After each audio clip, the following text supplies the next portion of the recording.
El Corte Inglesek argi dio, eskolara buelta. Ikasleen ilarak ikusten dira non nahi. Gastuak eta gastuak. Agortu da selektibitatean baimentzen duten kalkulagailu mota bakarra. Bat-batean, unibertsitateko irakasleen liburuak bestsellerrak dira. Txangoen diruzarrerekin aberaztu da nanoteknologia robotikoaren ekintzailetza azoka. Eta ikasleen gelditzen zaien apurra, Mbapperen kromoa eskuratzen edo patioko eurobotellinean galtzen da. Baina azken aldian, zenbait gauza aldatu dira. Los del fondo jada ez dituzte paperezko hegazkinak botatzen. Zeineko deskontuetan eta Clash Royaleko partidetan murgilduta daude. Agenda 21 zena, agenda 30 bilakatu da. Etxerako lan deitze zintzaion hori, Flipped Classroom. Eta lankarga aguanta ezinari orain multitasking deitzen zaio. Hori guztia ikasleak prestatuago irtetzearen trukean. Master hirukoitza dute eta kurtsoak ondo emateko kurtsoetara apuntatzen dira. Beste gauza batzuek ordea berdin jarraitzen dute.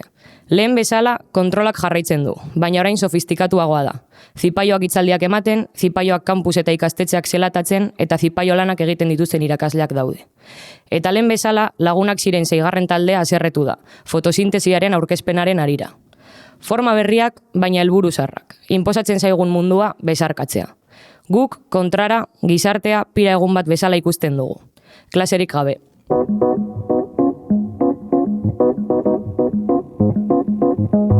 Belarri jana, Gedar Telebistak ekoiztutako podcasta.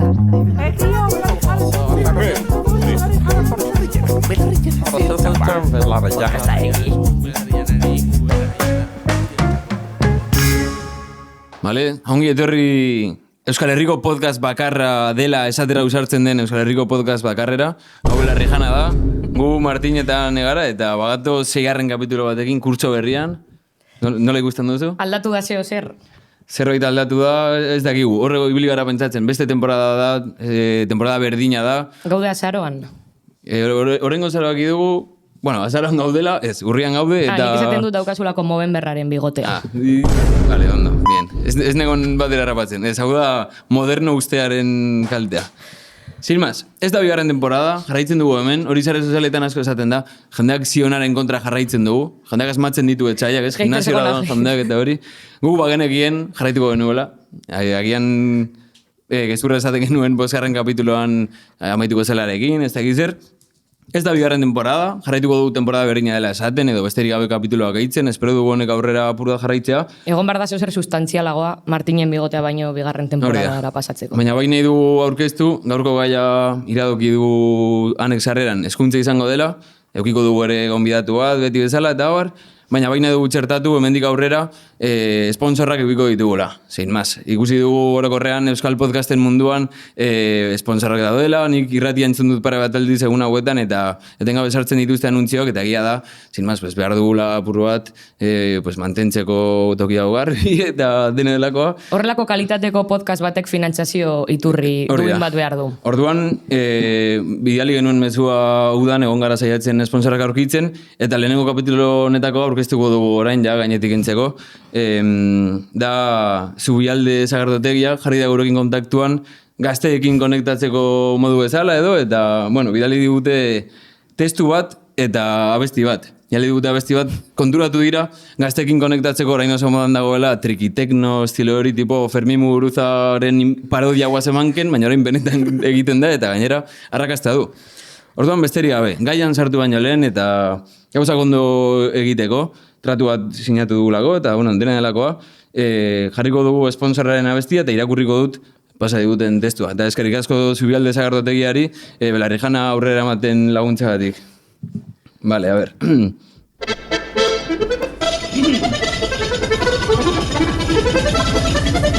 Vale.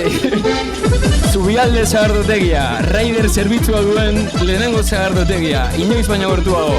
Ez duzu ezer bazkaltzeko, ez duzu ezer afaltzeko, lasai, egin klik eta egin txotx. Etxeraino zerbitzua. Zubialde Sagardotegia, Raider bitartez helduko zaizu eskaria, zauden tokian zaudela. Klik, txuleta aularioan, txotx, bakalaua lonjan. Venga, gazta oficina, ding dong, Sagardoa zure portalean, ireki atea. Egin eskarri aplikazioan eta lasai itxaron Raiderrak eramango dizu. Entzun trikitekno etxean eta aztu autobusaz eta arazo guztietaz. Egin klik sagardoa.com, Zubialde etxeraino. Da bueno, listo. Eskerrik asko honetan Zubialde Sastrotegiari. Gogoratu, aplikazioan jartzeko duzue Belarrijana 7, dagoazue uneko 10-eko deskontua. Euneko 10-ekoa. Ez dugu bromarik egingo. Euneko 10-ekoa bakarrik da. Bueno, hori da lortu duguna. Ez dago zergatik. Orduan, norbaiteko baldin badauka sponsor proposamenik egin, guk bermatzen dugula, bueno, sin más, badugu ikusle... Eskaintza asko ditugu, orduan aukeratuko ditugu honenak, Hori da. Vale, berriro hori, eskerrik asko sponsorrari. Beste notizia bat eman nahi dugu gaian sartu baino lehen, azkenengoa, jau benetan. Bueno, eman nahi dugu berri bat, ez dakigu ja publiko egin note den edo ez, hau, bai, kapitulo argitaratzen dugunerako, baina esan nahi dugu, urrengo saioa grabatuko duguna, Belarrijana 7. izango den hori, grabatuko dugula, eran oso berezi batean, bueno, ilusioa egiten digu, apur bat urduri jartzen gara ere bai, baina gazte topagun sozialista egongo gara, 7. saioa grabatzen. Altsasun, urriaren 31-tik azaroaren 3. Hori da, gazte topagun sozialista ez dakienaren txat, GKS eta IA antolakundek antolatzen duten horrelako evento interesgarri bat izaten da, hitzaldiak egoten dira, tailerrak, guk ez dakigu zein den egitera, gureaz gain, baina hori. Formakuntzarako, aisialdirako eta ondo pasatzeko espazio bat. Jandea ezagutzeko, ez dakiz zer, gu erregongo gara. Ikusiko dugu zertaz hitz egingo dugun eta, baina etorri nahi dena oso ongi etorria izango da, gian zerbait berezia planteatuko dugulako, eta, pues hori, gonbidatzen dugu jandea topagunea ezagutzera eta, bueno, sarrerak erostera, lo que sea, juteko. Sartuko gara gaian, ja, no? Guztiz, bai. Vale.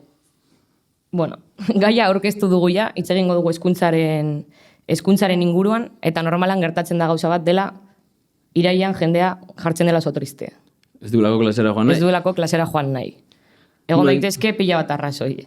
Bai, pues ez duzula sartu nahi dinamika horretan, zeinetan kartulinaz gogoratzen zaren igandean gauko amaiketan. Inoiz hitz egin dugu honetaz ere podcastea, baina eguzki sistemaren maketa guzti hori. Azken orduan... Gure garaian uste dut ezela inoikoa, baina lehen jendeak sumendi modukoak egiten zituen, eta ez dakit ospinarekin estendu egin barzuten, eta bar. Eta horrela. Aztu zaizu zure Google-eko kontraseña, edo Chromebook-eko kontraseña, hori ere da... Dekoratu behar duzu kuadernoa, nintzen bastante txapuzartak egiten matemat, ika, edo eusk, era. Claro, horraino beltzen zelako 7 letrekin. Nik dago bat esperientzia pertsonal bat, argi guztien duela, denongan badagoela nolabiteko desatxekimendu bat eskolarekiko, dela, nigo nintzen miluze telesaian, eta guztiz egia da, benetan, Eta badago proba bat dela hitz debekatuarena, hori, klasikoa. Pues dago, kasu horretan, nire kideak esan marzuen, dilista. Dilista zen ni heldu barrintzen hitza. Eta debekatuta zuen esatea, pues ez dakit, txikia, marroia, ez dakit, ez dut zehazki gogoratzen. Orduan, isiltasun luzegi baten ondoren, tipo hori burratu zitzien esatea, ondo dagoela, berez? Umea garelako, eta bar, esaten du. Guri ezaigu asko gustatzen, eta nik horrelako klaribidentzia bat esaten duen, ikastola. Eta orduan jando guztia, Orduan, besterik gabe, anekdota hori gehitzearren. Dagian esatea, hezkuntza hitz egingo dugula, eta ikaslearen ikuspegitik egon daiteken desatxikimendu esperientzia horretaz, baina gu gaur egun ja ez gara ikasleak. Baina izan gara, nik bitruko. Bat, kurs nabetean, egin behar dut baduzue kurs nabeta, dela ikasleek sufritu behar duten gauza bat gorputze ziketan. Pi-froga, no? Senketakoa. Pi-frogan baloratzen da, ez da baloratzen zenbat pi egiten dituzun, baizik eta pi batetik, froga batetik bestera zenbat hobetu duzun. Orduan lehenengoan egin bi, eta hurrengoan egin zei, eta daukazu emar bat. Eta 8 egiteko gaizareten. Hau, esan genuen soldatapeko lanean egin behar duzuela minimo. Eta bestalde, galdetzen dizuetenan, 7 bider 8 dela biderketarik zaiena, esan behar duzue. 7, zer esan didazu, eta orduan hor bitartan pentsatzen duzue, eta esaten duzue zen bat den, porque da biderketarik zaiena. Egia zaiena dela. Eta gero eta urrunago egon ikaste prozesutik, gero eta gehiago dira zailagoak biderketak, ez? Eta 6, 7, 8... Nik azkenon gauzat esan nahi nuen jagaian sartu baino lehen. Hezkuntza hitz egitea, ikaslea desarenean, batzutan arraro gelditzen da. Lehen egon gara komentatzen, badagoela tendentzia moduko bat, edo ematen du sare sozialetan edukin nitxo moduko bat dela, ikasle memeak egitea dorla. Eta horri guztien dira horrelako influencer 30 urtetik gorakoak egiten cuando el de al lado de tu clase, osea, apur bat erraro gelditzen da, eta bi gauza esan nahi dut nire ustez, como jende hori apur bat arraro edo aprobetxategia dela como gaiarekiko, baina badelare bai gai bat konektatzen duela jendearekin, Eta guk uste dugu badagola hor zer esan nahikotxo, Eta gero ere serietan eta pelikuletan ere ikasleek, osea, ikasleak ez dira... aktoreak ez dira ikasleak, aktoreak ere dituzte 30 urte. Orduan agian da, ikasleek ez dutela errepresentatu nahi euren miseria eta behar dela beste jende bat ikaslea ez dena. Bai, ikasle eta horregoran ziurrenik representazioetan ere, ez dela guztiz agerian gelditzen zer demenetan ikasketa prozesua gaur egun, edo ze ondori duen. Orduan, hasieran bromeatu dugu, zerratik jandeak ez du june klasera, eta esan dugu kartulinaren asuntu guzti hori, euski sistemarena, ez da zer, saiatuko gara lehenengo zati honetan, hitz egiten zer egon daiteken benetan atzean, edo ze fenomeno gertatzen diren jendeak, zailtasunak egitzeko, eskolarekin konektatzeko, edo zuzenan eskolara joateko, eskoletara edo dena delakoa. Aipatu behar da, guk orain egingo duguna da ezaugarritu hezkuntza sistema kapitalista, baina argi eta garbi daude esan genezake bi hezkuntza sistema kapitalista mota bat dela elitei bideratzen zaien hezkuntza, dela literalmente elite serian agertzen dena, edo Froilan agertzen dena doala Suizara, eta ez dakit zer egiten duen Froilanek Suizan, baina horko... Erasmus. Fijo, Erasmus egiten duela. Erasmus kanonikoena. Orduan guk hitz egingo dugu langile klaseak jasotzen duen hezkuntzaz, alde batetik dela ezagutzen dugun hezkuntza, eta bestetik ez dugulako sujeto politiko antolatu bezala nahi burgesia. Eta orokortuena delako ere bai, hezkuntza hitz egiten denan, eta bereziki hezkuntza publikoa, ziurrenik, hori da, langile klaseari bideratutako hezkuntza bat, gero ikusiko dugula zer eskutatzen den hor diskurso guztegin atzean, eta saiatuko garen gutxi gora bera horretaz hitz egiten. Eta lehenengo arrazoia, zeinak egiten duen apur bat, iraia gogor sartzea, esango dugu, agian ikaslearen txatez, bereziki aurra denean, eta agian ez denean konturatzen, baina da, hezkuntza publikoak bera ere gasto handia suposatzen duela, eta buru hauste handia familia askotan, ari gara hitz egiten. Aurra ez dela konturatzen, nik uste dut ere, dagoela lotura nahiko handia, gero eta pobreagoa, gero eta kontzientzia harinagoa daukazu bizitzan diruaren inguruan. Da gai bastante, aberatzek esatunte bastante, ez da hitz egin behar diruaren inguruan, da edukazio txarrekoa, no te jode dirua daukazulako. Claro. Baina seguramente ume batek ikusiko duia beretzean... Kalkuloak egin behar direla. Txiki-txikitati diruaren kontzientzia. Edo eskolako materiala, gelditzen denez ere, norberak erosi behar duen gauzaien artean, horre ikusten dira ezberdintasunak. Desan nahi genuena lehenengo argipena da hori. Publiko izan edo ez, eta orokorrean publikoan ere bai, zer esanik ez unibertsitatean, matrikulak ordaintzen dira, materialak ordaindu behar dira, garraioak ere gastua suposatzen du, jantokiak, extraeskolarak, irteerak berdin. Hori da, eta hasierako gasto horretaz gain, zeinak orokorrean, ez dakit, kurritzen den edo beste gauza batzuk entzen diren hori bermatzeko, kontuan eduki behar den zerbait da, ez dela bakarrik eskolarako lehenengo akzeso hori zailtzen dena ekonomikoki, baizik eta prozesu osoan zehar, hezkuntza publiko delako honek ere, ez duela bermatzen, baldintza ekonomiko desberdinek garapen berdindu bat edukitzea. Porque ez da berdina, zuk etxean baldin badukazu zure txoko propioa, zure materialarekin, zer esanik ez akademiak alba dituz ordaindu edo ez. Bueno, hor da faktore asko. Bai, eta hor dago trenpa bat orokorren hezkuntzan aurre suposatzen dela dagoela aukera berdintasuna, baina dago aukera berdintasuna estrukturalki desberdinkeria sustatzen duen gizarte batean. Eta hor ikusten baditugu datuak, eskolarizazioa, egon daiteke 100% hasiera batean, hau da, ia mundu guztia sartzen da eskolara, baina gara dibez Espainian eskola uste tasa de abandono eskolar dago 13,6an, eta hori ez da jendeak ez duelako ikasi nahi, inork ez du ikasi nahi, baina seguramente dituzten baldintza materialek ez dutelako albidetzen prozesuan aurrera jarraitzea. Hori da, orduan hori, iraieko sentsazio dena delako horren barruan, daude gauza oso pisuzkoak eta ez direnak norberaren guztoren araberakoak, baizik eta strukturalagoak edo. Hor ere agian aipatu beharko litzateke eta gastuekin harremana du, azken aldian enpresen esku hartzea hezkuntzan. Adibidez, Euskal Autonomia Erkidegoan sinatu du Googleek akordio bat 400.000 ikasleren datuak manejatzen hasteko, pila bat bankuk eramaten dituzte aurrera, Lakaizak, Banko Santanderrek eta bar iniziatibak hezkuntzan, adibidez, Lakaizak esku batekin sinatzen ditu edo onartzen ditu etxegabetzeak eta gero beste eskuarekin dago kezkatuta segregazioaren inguruan hezkuntzan. Horiek ziren, ez dut goratzen datu zehatza, baina jartzen zituztena psikologo zerbitzuak etxegabetuak izan ziren aurrak tratatzeko bezala. Ez dakiten Lakaiza edo Santander, baina... Desfasea... Bai. Bai. gaizki egonaren arrazoiaren eta ondorengoaren, bueno, bai. Gero ez Coca-Cola dago superkeskatuta ikasle ondo idazteko eta ondo beti Hartzen antolatzen du, ditu bai. mitiko idazketa. Bai. Claro, haien logoak ere iradokitzen dugu kaligrafiarekiko gusto modoko bat, ez?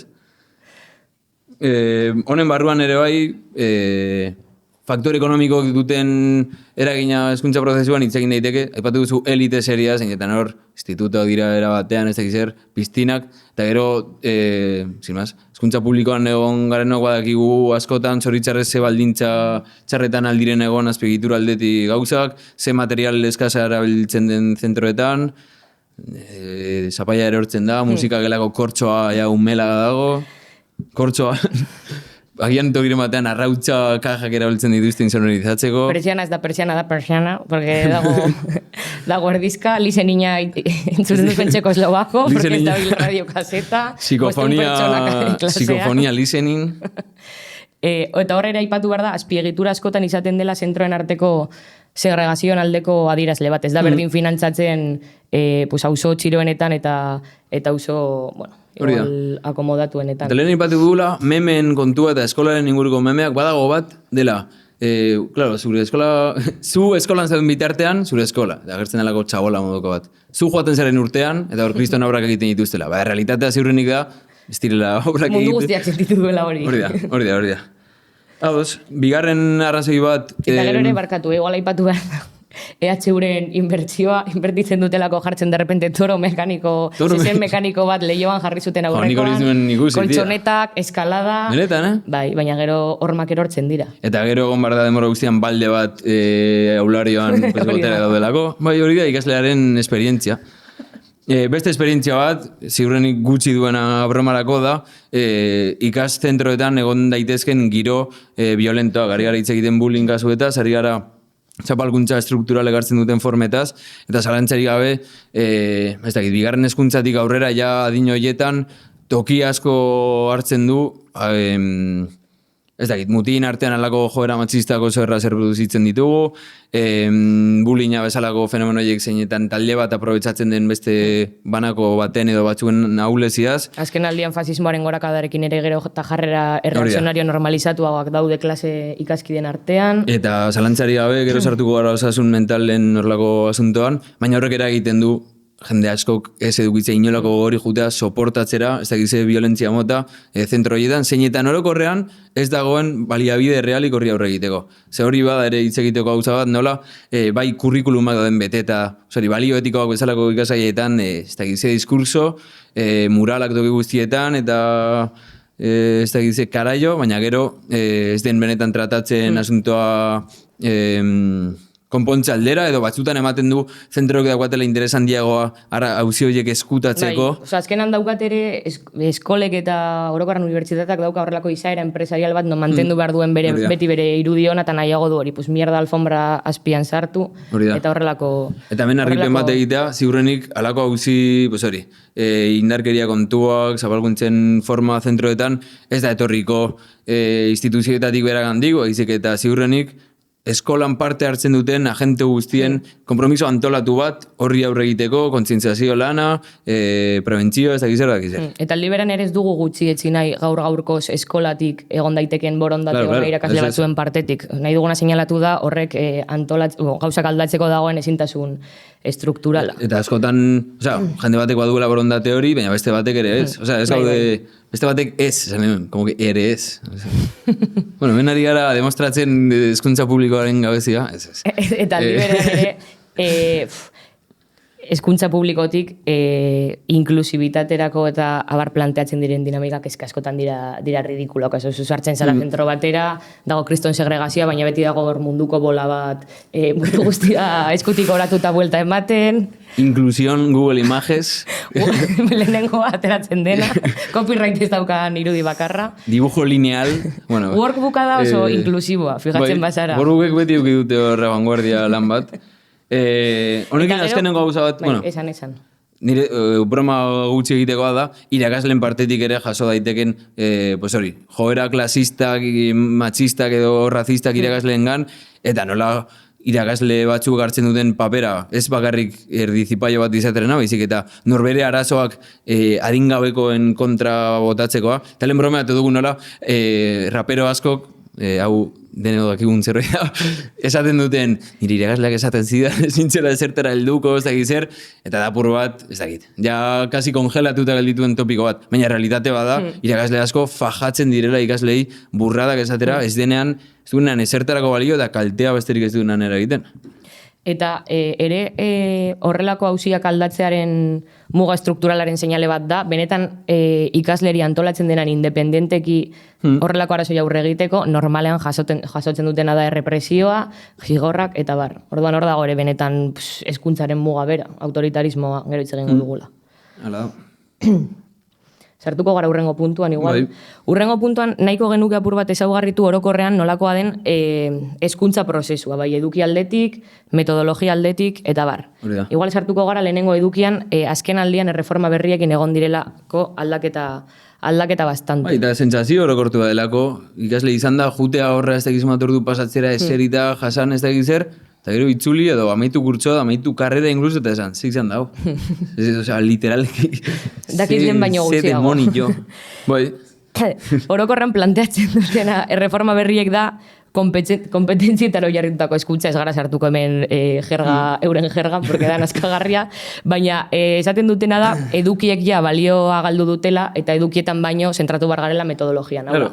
Ez duela horren beste importa zer ikasiko dugun, baizik eta nola ikasiko dugun. Eta sagardotegi menua ere, klik batera dagoen moduan esaten denez, jakintza, klik batera dagoela, belarrijana zazpi, 10% de deskonto goratu, esaten dute, ja ez da beharrezkoa jendeak ikastea zeintzuk ziren fasismoaren gorakadaren arrazoiak. Ikasi behar da, webgune egokia zein den hori egia da.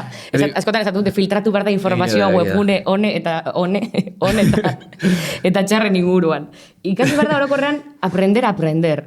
Ikasten ikasi. Zer da hori? Pues ez dakigu. Da...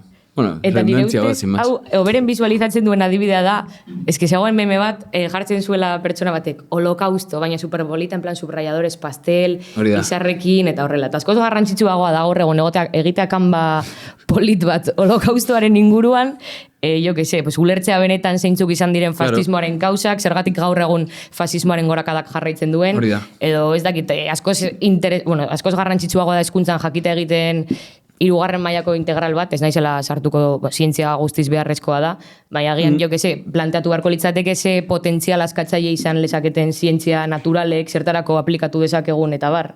Baina ematen dudena dagoela mundutik oso isolatua. Eta horren arira ere, aparte de klaseetan ematen den edukia oso hutsala dela, esan dezakegu ere, dagoela kriston distantzia ikaslek egunerokotasunean bizi duten horren eta klasean hitz egiten denaren artean. Hau da, ikaslek ez dituzte euren behar izanak, euren kezkak, euren arazoak islatuta ikusten klase barruan, baizik eta zara sujeto guztiz pasibo bat, ameba bat bezala, entzuten irakaslea, eta benetan kezkagarriak izan daitezkeen gaiak, ez dira tratatzen, ez da tratatzen, jo que zergatik egon desauzio bat eskina, ez da tratatzen zergatik familiak ezin duen ordaindu el aceite de oliva, ez da tratatzen, jo que mila gauza. Eta zuko esan dago, klasean ematen diren gauza asko, eta gero sartuko era horretan, evidentemente positiboak dira jakintza transmisioaz ari bagara, edo gaitasunak eskuratzeaz, baina ez da inolako esfortzurik egiten, edo incluso ebitatzen da, hori eta munduaren artean loturak egitea. Eta agian gero sartuko ginen horretan, baina ez dugu esan nahi ez da ere ikasle bakoitzaren interes inmediatotara egokitu behar denik, denok dakigulako norberaren interesak ere baldintzatuta daudela gizarte mailan. Hezkuntza ez da zuri, ez dakit, burua betetzen dizun iturri bakarra. Eta hezkuntza ez da izan behar entretenimendu gutxal bat, porque entretenimendu gutxalak ditugu gure egunerokotasunean. Askotan ere badagolako trampa bat, eta jadoz edo hemen inoiz atera diren diskurso guru, ziberguru hauek esaten dutela, hezkuntzak akaba da, irakusten dizutelako nola jo txirula, eta ez dizut irakusten nola egin la declaración de la renta, edo nola egin enpresa bat. Orduan, argigarria baino gehiago, argigarria da ikustea nola askotan, diskurso nazkagarrienek bat egiten duten, nola egiteko progresismo abstraktu batekin, egokitu behar dugu hezkuntza eta edukiak mundu errealera, eta maitzen duzu, Eta ziurazki, hezkuntza badago agian egokitzen horretara, gaude egokitzen datorren ziklo ekonomikora, eta seguramente agian irakatziko dute nola egin la declaración de la renta. Ziurren ikortik doaz, tira. Hitz egin dugu edukiaren inguruan, baina ere hitz egin daiteke metodologian inguruan eta barren inguruan. Hau da, hezkuntza ez du soilik, hezkuntza prozesua ez dago soilik ezaugarrituta guk jasotzen dugun ezagutzagatik, baizik eta nola, nola antolatzen diren klaseak, nola azaltzen den, eta bar guztia. Nik horrezango nuke ere, ikasleak orokorrean entrenatzen direla maraton de fondo bat bezala aguantea izateko, egoteko 8 ordu ordu erdiko deskantso batekin, era pasibo batean. Subordinaziorako gaitasuna, eta ulertzea badagola instituzio bat zeinak agintzen duen horrelako elkarrizketarako momenturik gabe. Komunera joatea bezalako oinarrizko eskubide bat urratzen da pila bat aldiz. Bai. Ematen duela tontakeri bat, baina gian ez da hain tontakeria. Eta hain normalizatuta dauden gauza horiek guztiak desnormalizatu beharko liratezke zentzu batean. Osa, patio batek ordu erdiko iraupena izatea, pues, jaten duzu sandwich erdia eta bueltatu berzara klasera. Eta horrez gain ere, aipatu beharko liratezke metodologia berriak. Reforma hauek dakartena da, batez ere, metodologia berrien finkapen bat. Hitz egiten da arazo egoeren inguruan, irtera profilen inguruan, disiplinartekotasuna, gero hitzak inglesez horrela irakasle kapur bat jateko retorika guzti hori. Eta hori da, lehen esaten, edukiaren kentzen dira, edo izenez aldatzen da, jaz dira gaiak, zeinak eduki hauek transmititu behar diren, eta ez gaudela esaten gu zalea garela klase magistral ultra txapa batean etengabe eta azterketak ez da. Horrek ere bere gabeziak ditu, evidentemente. Baina guzti prozesu hau kezkagarria da, hori, jakintzak alde batera guztien ditulako, gaiak edukiak, eta zentratzen da, pues hori, prozedura bat planteatzen da, disiplinartekotasuna gauza interesgarri izan zitekena, bilakatzen da alako pisu eigarri bat ikasleengan. Eta hori ikusten da asko, adibidez, planteatzen direnan klasak eztabaidak eta debateak eta askotan jartzen da fokoa prozedimenduan. Eta ez da horren beste jartzen fokoa, ze ondoriotara heldu garen kolektiboki, zer hausnartarazi digun ondorio horrek, eta askotan behartzen da jendea, zu tauromakiaren kontra. Zu tauromakiaren alde eta zu abortoaren kontra. Zu umeak hiltzearen alde eta zu umeak hiltzearen kontra. Eta horre importa du gehiago erabiltzea aitzitik, nondelez, eta horrelako konektoreak, eta niko gogoratzen dut debate batean, tipo batek esaten zuen kriston movida fascista, zua zerretzen zinen, eta botatzen zizuten bronka, ez duzulako tonoa igo behar, galtzen baituzu formak, galtzen duzu arrazoi, eta horrelako mierdak inkulkatzen dira. Eta hori arriskutsua da, ez dagolako egiarekiko inongo konpromesurik. Eta pentsatzen da pentsamendu kritikoa dela, nola biteko eztabaida horretan sartzen jakitea, baina pentsamendu kritikoa da, errealitatean agertzen diren gauzen kritika egin alizatea. Edo hemendik hori da gure gonbidapena, jo que sé. Eta ere aipatu berko liratezke talde lanak. Unietako talde lanak igual. Maten duela dela salvazioaren bidea. Eta zerbait superaskatzailea ja individualismoa gainditzen duela baina da, individualismoa beste era batean formulatuta. Eta sustatzen da kooperazioa marko guztiz lehiakor eta basati batean. Eta unian normalean jendeak ez du jarri nahi pertsona batekin lan egiten duelako eta gian denbora gutxiago daukalako bertan parte hartzeko, eskluitzen da pila bat jendea, eta orokorran jendea asko azerretzen da. Bai. Gero ere, agian hobeto da azterketa talde lana baino, porque azterketetan bermatu alduzuna da amaierarako utzi alduzu dena, edo gutxienez zuk kudeatu alduzu zure denbora. Talde lanek egiten dutena da hipervigilantzia bat, astez-asteko kontrol bat irakaslearen partetik, txibateoa, taldearen ez hace nada, no sé qué, horrelako gauzak. Eta ja nahikoa kontraesankorra da nor heltzen den nundik hezkuntza prozesura, ikasleen arteko talka, ikasleek konpondu beharreko zerbait bezala, jartzeko. Gainera unian karrera batzuetan jendea igual da homogeneoa, baina beste batzuetan dago rotaku bat, kani bat.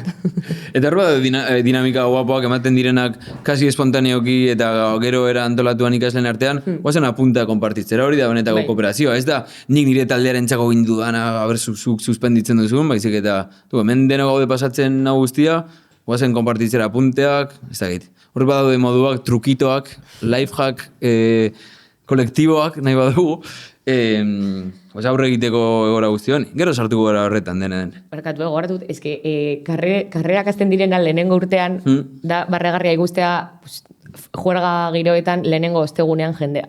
Porque da bakoitza bere txekoa. Una reunión de exalumnos, dagoela bakoitza hor bere mobilez reunión de sartuta. prealumnos. De prealumnos, baina 40 urte barru gertatuko dena ikusten da momentu horretan ere. Gogorra. Eta eduki edo prozesu akademikoari dagokionez ere igual aipatu beharko litzateke idiotizazioa termino politikoetan. Bai, hezkuntzak bai izendatzen duela bere burua neutral bezala, eta neutral bezala izendatzean bere burua egiten duena da zentzu komun kapitalista erreproduzitu. Bai, eta edozein estremo txarra denaren horretan, pues berdintzen da, ez dakit, iraultza sozialistaren alde gotea edo fasista nazkagarri bat izatea. Eta elkar bizitzaren izenean, pues usten zaio ez dakin hori fasista bat izaten, ez, horrin behar denean da, eta jante izan eta ez utzi arnasunerik alako ideia reakzionarioi. Eta horrere, azkenean zentzu komunaren pean esten baduzu jendea, pues da una fábrica de cipayos y mentalidad de tiburón. Eta horrela ertetzen da jendea, reproduzitzen gizartean bertan dauden balioiek guztia. Eta beti izaten dena, mugatzen da, existitzea posible den hori, gaur egun dagoenera. Eta hortik ateratzen mazara, edo zara, ez dakit, ameslari bat, edo ero bat, edo ez dakit zer, eta neurri batean gero sartuko gara, baina hezkuntza prozesua da, hori bermatzeko makinaria... nahiko garatu bat. Eta teknologia berriek ere laguntzen dute bastante idiotizazio prozesu honetan. Lehen agian jendea zigortzen bazen era esplizituan eta zuzenean ez molestatzeko, orain agian 1000 estimuloren bitartez daukazu bermatuta ikaslek ez dutela molestatuko. Eta horrera aipatu behar da, irakaslek batzuetan egiten dutena dela, pues jarri pelikula bat, jarri lan bat, bideo bat, jendea, bermatu jendea biziatuko dela eta ez dutela molestatuko, eta pues, orduan irakasleak... Eta hor, argi esan eduguna da, hau dela prozesu oso baten parte ez dela hezkuntza magarrik gertatzen den zerbait, de repente inork ezin duela atentzio jarri eta bideo bat ipini behar dela, baina nunbaiten hasi behar da horri buelta emateko gaitasuna, eta hezkuntza izan ziteken toki bat zeinetan esaten den pikultara 15 segundoko bideoak, guazen... ez dakit, nola planteatzera, pues... Bai, eta irakasleak ezin direla izan behar entretenimendu utxerako...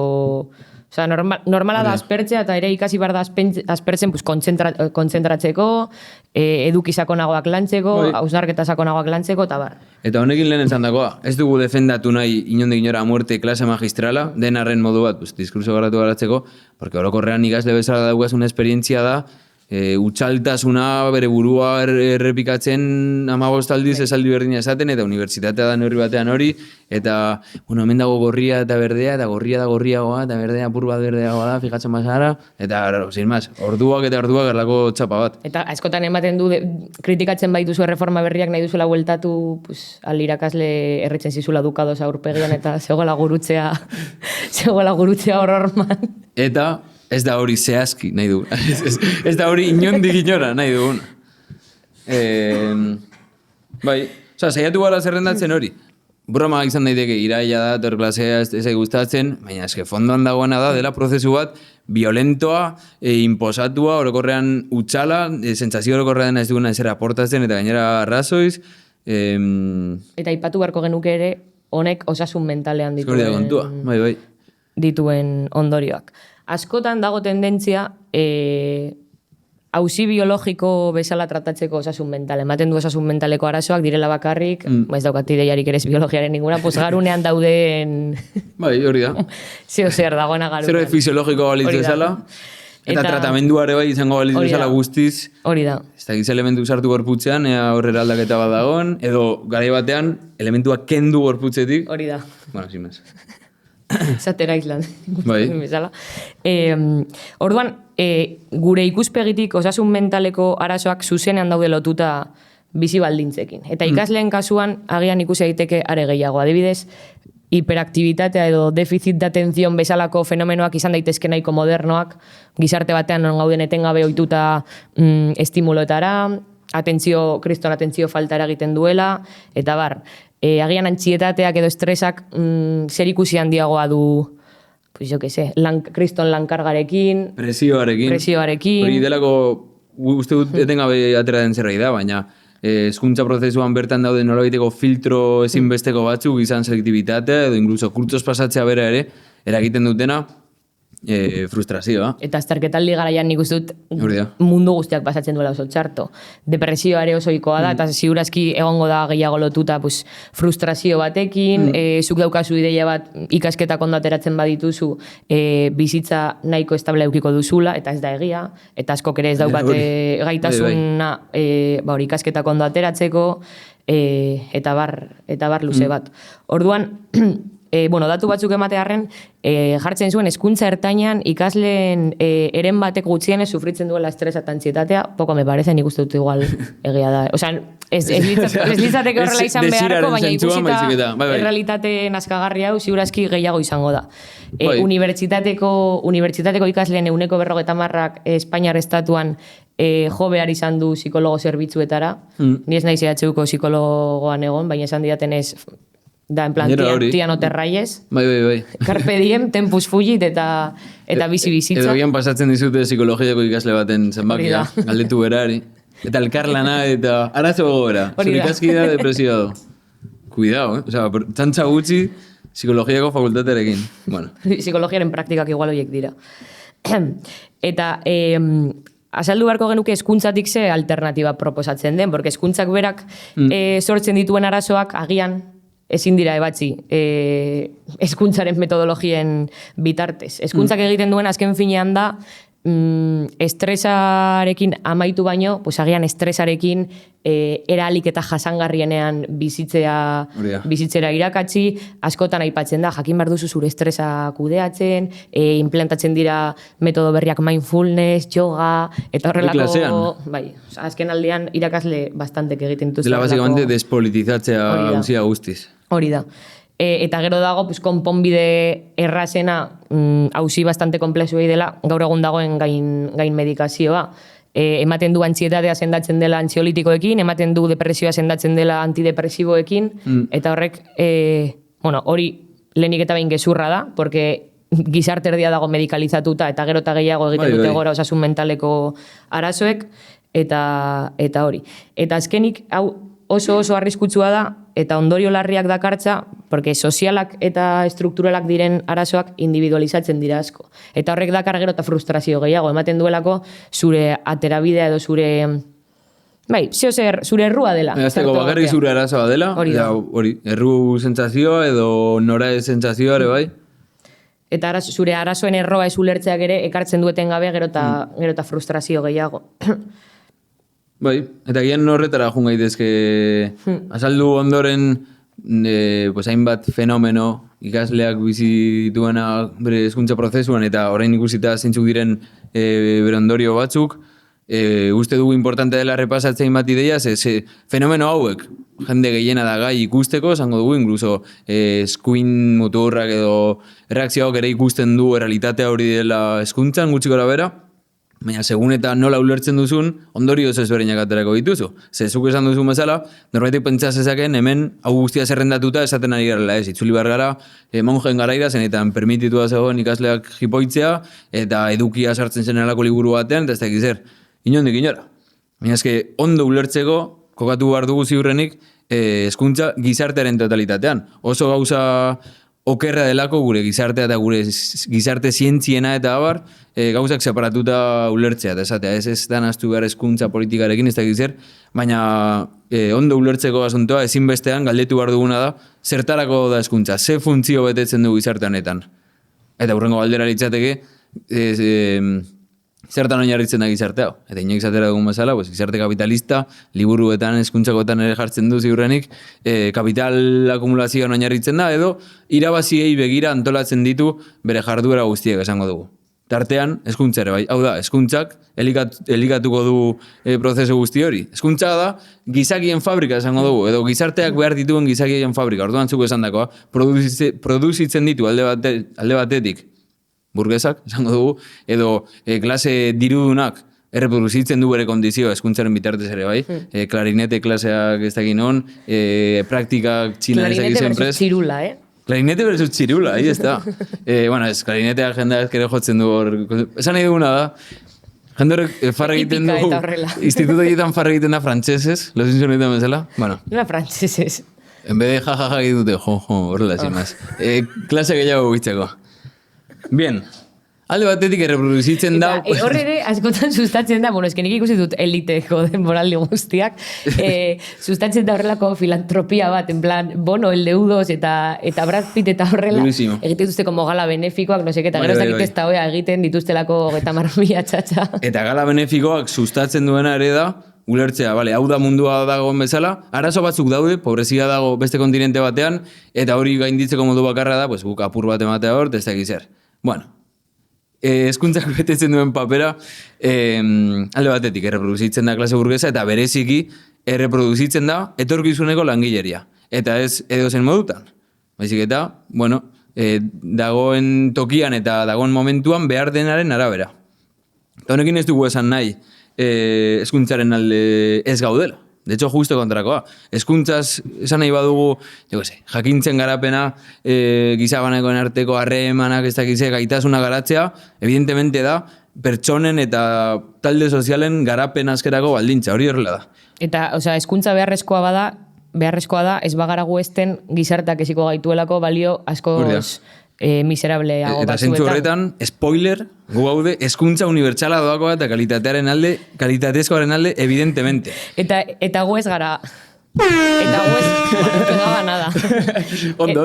Eta gu ez gara esten bakarrik klase barruan. Gu esten gara klasetik kanpo, familia nukleararen bitartez, mila faktoreren bitartez, industria kulturalaren bitartez, lagunekin ditugun harremanen bitartez, eta bar. Gauza da, dagoela instituzio konkretu bat, soilik tratatzen duela, edo, saiatzen dela, jendea esten. Eta izan ere, kapitalismoan betetzen duen funtzio hori da, imposible bilakatzen duena hezkuntza garatzea era aske batean eta era askatzaile batean pertsonentzat eta gizakientzat. Esan bezala, egongo delako beti aspiratuta interes kapitalistei. Eta ez soilik lehentzuk esan duzun forman, dela forma evidentena, enpresen esku hartzea, praktika dualak, ez dakiz enpresa sionistan askagarri euren bitartez diru ateratzen eta hor TFG proposamenak, ez dakiz lio guzti hori, ez da bakarrik esku hartze zuzena, enpresena, da, dinamika kapitalista orokorraren barruan txertatuta dagoen bitartean, beti erantzungo diola, ez badauka, oztopo politiko handirik, erantzun horri. Eta zentzu horretan, hezkuntzan ematen diren aldaketak ez dira inbeste, deskubritu dugu kompetentziak direla munduko gauza honena. De hecho, enpresario batek deskubritu eta datu eman zuela. Baizik eta, guazen egokitzera instituzio hau, orain lan merkatuak esango dugu behar dituen beharretara. Eta garai batean behar baziren funtzionario asko ongizat estatua topera segolako patatin patatan, orduan iragusten zitzen jendeari idazten, irakurtzen, bizkuntza, papeleoa manejatzen. Orain ikusten dugu mundu hori, edo gizarte burgesa, krisi ezin argiagoan dagoela, ja hitz egin dugu askotan podcastean krisi horren arpegi desberdinetaz, hezkuntza instituzio ere bai ikusiko du nola baiteko dekadentzia batean. Eta hor da, erreakzioak edo jadoz eta jende guztionek ere aurkitzen du fenomen hori, eta esaten du ez que hemen dago ez dakitze degradazio moral eta ez dakitze kontu, eta horien erruz orain jendea da... Daude Matrixa perpetuatzen, gurtzen bargara Matrixetik. Eta hori, lo de tiempos fáciles hicieron hombres, nola da? Hori, txorrada naskagarri guzti hori. Ez, guk esaten duguna da, hau erortzen ari da, zerbait hau egin beharko litzateke. Baina orain, agian aldu deskribatu zer gertatzen ari den erorketa horretan. Zein den transizioa edo. Hori da. Aipatu beharko litzateke ere, edo gure ustez, deskribatu daiteke oso ondo fenomeno hau, hezkuntzak edo eskolak gaur egun, eta unibertsitatea pasatzen ari dela izatetik fabrika bat, enpresa batera. Aurkitzen ditugu oraindik mundu zarreko elementuak, daude esiak, dago alarma, fabrikaren alarma, edo daude zetaken abestia. Zer da okerrago, giza arimarentzako, txirrina edo zetaken abestia. Zetaken abestia, seguramente. Gainera behartzen zaituzte dantzan sartzera. Bai, ego parezera. Egin behar da, zer zen Pink Floyd, zen lo de Another Brick in the Wall, baina denak zetak abesten rola. Teacher, leave the kid... Bueno, zileko orain, listo. Txirrina dago, fabriketan bezala. Fabriketarako ezi behar baduzu. Halako ume kuadria bat, pues eziko duzu fabrikako legearen arabera txekitatik. Torla normalizatuko du hori da esan nahi duguna. Hori da. Dago vigilantea, denbora guztia vigilatzen. Eta hori eraldatzen ari da, lan merkatua gutxienez mendebaldean ere, galdu du zentralidadea lehengo lan mota horrek, eta horren, norbait izan daiteke, hamburguesa probatzailea, Gasteizko galeetan zehatz mehatz. Bueno, Nik esango nuke orokorran dagoela kontsentsu orokor bat, bai eskerre egaletik, eskuine egaletik, eskola dagoela desfasatua. Eta desfase horretan, edo berritze prozesu honetan pasatzen gara, ba hori, fabrikatik eredu empresarialera edo. Egiteko apur bat, harreman azuklen esan duzunarekin, ongizate estatuarekin eta bar, 2007an eta 2008an gertatzen da fenomeno oso interesgarri bat, Alburquerque. Alburquerque. Markatu, Esango dut teoria konspiranoiko bat. Hau da, parentesi bat. Vale. Nola esaten da? Albuquerque. Vale. Estatu batuetako estatu hori. Ados. Vale. 2006an ateratzen da High School Musical bat. Vale. 2007an High School Musical 2 eta 2008an High School Musical 3. Eta hori gertatzen da Albuquerquen. Urtero atera zen. Bai. Eta 2008an gertatzen da beste gauza bat Albuquerquen. Azten dela Breaking Bad. Seria? Bai. Eta Walter White da kimikako irakaslea. Vale. Ikusi du High School Musicalen kimika irakaslerik. Ez. Bueno, ez dakit, Ez. Agertzen da matematiketakoa. Vale. Nik egin dut teoria hau, bastante pentsatu dut asko. Eta jendea gainera dago dantzatzen, no seke... Ados. Vale, orduan unibertso berdinaren parte direla. Nik ustut baietz, hori da nire teoria konspiranoikoa. Bueno, ongizate estatuaren... Eske dagoenez modan eta jendeak sinesten dituen ez gauza horiek, pues uste tarteka bota behar direla. Finas eta Fer, benetan ziren kandazen, eskidofreniaren, hori egia da, Nire, palo, hori dira beti a posteriori edakitarako... Nik hori txikita sinesten nuen. Respeto Finas eta Fer entzago. Nire ustez oso ondo dago, tu. Eta Finas eta Fer dira... Eta anticipaiismoaren... Porque bai. Arrebasen txibata bat eta ateratzen zitzaion eta beti eskuntzaren aurkako serio bat, beti daude udan, eta udan inoiz baino inteligentzia gehiago garatzen dute aurrek eta irudimena eta dena, horrela da. Ez guazen, bezala, aprobetxatzen dutela uda joateko toki batera. Zeinetara, bueno ez. Klaseak jasotzera eta ikastera ingurunaren ezaguera 30 pertsoneko jendeak berriro ere. Bizarra ordura ofeitatzen, guazen grabatzeko. Hori horrela zen, Gastu handiena zen Giletek patrocinatzen zuen guazen bat. Bueno. Gatoz gaur potente. Sponsorrak eman digu denbora ondo prestatzeko. Egon gara zagarda edaten. Zezin handik inera, guk serio hartzen dugu sponsorra eta podcasta. Bueno, momentu batean, jo naiz atzerago oraindik, 2007 baino atzerago. Momentu batean, gizartea, sailkatzen bazen linajearen bitartez, ojo, a donde llegamos. Ongizate estatuaren eskutik, ja, zegoen diru bat hezkuntza publikoan inbertitzeko, eta hor hasi zen imaginario kolektibo bat, zeinetan, bueno, hezkuntzak ematen zizun sarbidea, pues, posizio, maila ekonomikoari dagokionez posizio altuago batean egoteko, eta bar. Eta horre ere ziurren izartuko da ikasle borroka eta langileriaren borroka, pues, hezkuntzarako sarbidea, bai. Hau da, lehen hezkuntza zen posizio sozial bat izateko bermea. Zer gertatzen da? Pues kapitalismoan denak hartzen duen ez merkantzia izaera, baita hezkuntzak ere eta bar, hor azten da titulitis delako hori. Zeinetan lehen tituluek bermatzen zuten, ba hori, bizitza hobe bat eta bar, baina momentu batean, kapitalismoan bezala azten dira ekoizten gauzak masan. Eta tituluak ere azten dira banatzen masan. Zer gertatzen da, milaka eta milaka titulu ematen badituzu, tituluek galtzen dutela lehen zeukaten balio hori. Orduan tituluek hartzen dute, pues, gainprodukzio krisiaren... Llegatzen dira NFT-ak. Hori da, gainprodukzio krisiaren forma. Erregeak firmatu dago NFT-ak. Erregak firmatu... ziren ez da, bueno. Mind blow. Eta Roberto Baquerok bere gelan arro jartzeko bere tituloa, historiako... Ez historiako tituloa, izkete, historiako... Bueno, bai, dena delakoa.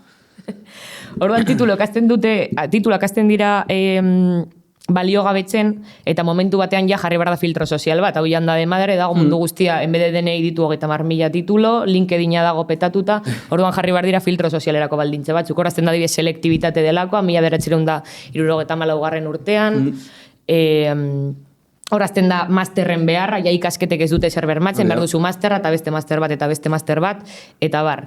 Eta gainera adibidez selektibitatean filtratzen dira prestigio sozial txikiena duten karrera daukate nota txikien, hau da. Kapitalarentzako normalean produktiboenak diren bueno, produktiboenak diren karrerek askotan maila altuago eskatzen zuten, hasiera batean gero ikusten dugu ingenieritza adibidez, sartu aldela edo nor, baina ezin dela sartzen zara eta irtetzen zara jarraian, arkitekturarekin gertatzen da berdina, eta bar. Dena den naiz eta hezkuntzak galtzen duen bere balioa, bizitza hobe bat izateko jarraitzen du meritokraziaren ideia honek. Hau da, ikasleek oraindik jarraitzen dute sinisten hezkuntzak bai bermatu aldizula bizitza hobeago bat. Eta ziurrenik gizarteak orokorrean. Ikasleak konturatuko dira prozesuaren gu konturatzen ginen. Bezala, hau ze txorakeri da eta ze etorkizun ilun daugat ikusten ari naizelako nire aurreko nun amaitu duten, baina jarraitzen da erabiltzen hezkuntza justifikazio bezala. Aurreko programa batean esaten genuen, ez dakit azkenengoan, haber estudiau. Ze saldi motan azkarri da hori, ze baldintza tan ikasten du bakoitzak, zer da errealki zerbait ikastea, eta lehen uste dutzuko esan duzula. Gizartean ja dagoen desberdintasun edo dominazio harreman hori dela guztiz soziala, naturalizatzen da hezkuntzaren bitartez esaten delako ez, eske norberak aukera du honetan parte hartzeko eta norberak aprobetxatzen du batean edo bestean. Eta horrela justifikatzen da miseria guztia eta individualizatzen da norbait pobrezian egotea, bere errua da, eta bar. Hori da. Orduan, ja hezkuntzak ez badu balio sozialki estatus bat lortzeko zertarako balio du, Martinek esan duena. Etorkizunean langile izango diren horiek ekoizteko, ezaugarri konkretu batzuk ezartzeko, eta bar. Ikusi daiteke hasieratik eskolek eta unibertsitatek ja daukatela erabateko izaera enpresariala. Dago eskolen artean lehiakortasuna, hor ikusten dugu Pisa con sus mapsas. Pisa, nola ditzen da? Pisa eredua. Ez du horatzen, baina bai. Azterketa moduko horiek eta rankinat. Italiako dorre hori, bai. Ikusten du, izan da txiste de kuña. Ez, denongo sartu da, Ikusten dugu adibidez, unibertsitateen artean egiten direla rankinak, ze unibertsitate dagoen oberen, no seke, nik imaginatzen dut hor Eva Ferreira ikusten, UPV, dagoen el ranking, eta gero da, mitiko, Universidad Politécnica de Valencia. Dale, Eva, dale! Haupa, hautezkundak ere bazizitula, bera bakarrik aurkeztu da, eta kasi jende jago boskatu zuen abstentzioa, bera baino. Haupa, gero zipaio deitzen Flow Podemos. Oso abila. Urrengoa. Botoak negatibo. Bueno, orduan, claro, erreforma berri guzti hauek, hau da, enpresara egokitzeko erreforma hauek datoz diskurtso progresista baten tramparekin, eta ematen du, ze ondo, adimen emozionala, kooperazioa, no seke, baina agian... Teknologien erabilera. Hori da. Agian ikusi barko genuke, horien atzean zer eskutatzen den, eta nola elikatzen duten kompetentzia guzti hauek datorren ziklo ekonomikoa. Aipatuko ditut harin batean, adibidez, orain lehen ezten da, nola esaten da, malgutasuna, flexibilitatea, eta bar. Zoinketan? Ez. Ojalá. Bueno, ojalá ez. Kosnobetarekin batera egiten zen proba hori liburu bat bultatzea aurki batean, ez? Eta horreri trukoa zen, kurtzoa ziren oso gutxi egitea, eta gero ja asko egitea. Kurtzoa ziren tiranosaurio rex, eta gero ja marijaia, no? Elastic Boy, no, Elastic Girl zen, Los Increíblesekoa. Hor ere, ikaslea egon bat ere pozik eskuntzarekin. Txintxeta jartzen zion irakasleari, txokaz itzurako irakasleari. Bai.